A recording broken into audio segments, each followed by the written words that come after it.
Pictures have emerged of a mass grave in New York as the death toll continues to rise. Almost 800 more people have died in New York State alone. Officials say burials are being increased at the site on Hart Island off the Bronx.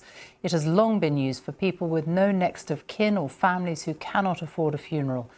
New York State alone now has more coronavirus cases than any single country in the world. Here's our North America editor, John Sopel. It is somehow unimaginable, unbelievable, that in the most famous city of the richest country in the world, they're digging mass graves for those who can't afford a funeral and for those who died of coronavirus with no next of kin. This is Hart Island, just off the Bronx in New York City. Nearly 8,000 people have died in this state alone, and they're struggling to deal with all the burials. We are in total control of our destiny here. What we do will affect literally life and death for hundreds of people. And so many New York hospitals have had to bring these refrigerated lorries in to act as makeshift morgues. The whole healthcare system is creaking. There is an important glimmer of good news, though, and that is the number of people being admitted to hospital is falling sharply. And Donald Trump at his briefing today said he thinks America may be over the worst. The numbers of beds being used, we're just saying, are substantially reduced. That's usually the sign that it's heading in the downward curve. And he wants to reopen the country for business as soon as possible. I want to get it open as soon as we can. We have to get our country open, Jeff. Can you say, sir, what metrics you will use to make that decision? The metrics right here. That's my metrics. That's all I can do. On a normal weekend, a tourist venue like the Lincoln Memorial would be packed with visitors. But America is closed. Donald Trump hopes to reopen the country on May the 1st. But his medical experts are saying, be very cautious. The virus kind of decides whether or not it's going to be appropriate to open or not. So even though we're in a holiday season, now is no time to back off. As I say so often, now is the time to actually put your foot on the accelerator because we're going in the right direction. Let's keep in that direction. Lord, let us come out with a thriving economy. The president had originally wanted America to reopen for this weekend, with churches packed. But in the Oval Office today, this was the reality. No crowded pews, just a blessing from a bishop. We bless them and America in Jesus' name. And for nearly all other Christians, this unique Easter will be online, virtual and socially distanced. But one church that will be open is the biggest Anglican cathedral in the US. This New York landmark won't be available for worshippers, though. It's being readied as an additional field hospital. Well, John joins me now from the White House, and President Trump said that he thought that the virus could be reaching its peak, which many people will find hard to believe. Well, Donald Trump says he's a cheerleader for America and he's always been over-optimistic, or come say, you know, looking on the bright side of things throughout. But he faces the same dilemma in a sense that we heard from Ben Wright and the British government facing. You know, when is it right to reopen the economy? What do you do about fighting this pandemic?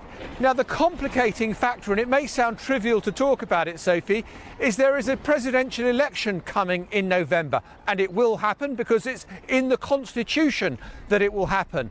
And so Donald Trump had originally calculated he'd go into this election with the guy saying, look, I've lowered unemployment to record levels and the stock market to record highs. He didn't want it to be the other way round. And so you've got an election timetable that's rubbing up against the coronavirus. He wants to be able to say, I tackled the coronavirus and I've kept the economy strong. Increasingly, his advisors are saying, no, you're going to have to choose between one or the other, with a coronavirus that seems uniquely disinterested in the election timetable. John Sopel, thank you. Doctors have expressed concern that sick children are not being seen early enough because of the pandemic and could become seriously ill. The Royal College of Paediatrics says parents may be reluctant to take a child to hospital, fearing they could be infected. Daniela Relf has been talking to medical staff. If you're worried about the health of your child, please, it's absolutely vital that you continue to seek health advice. Some people are not seeking medical advice for their children when they normally would do. If you need medical help, you must seek it. They speak for many paediatricians who are seeing a fall in the number of children they're treating in accident and emergency across a range of common conditions. How have things been different in recent weeks?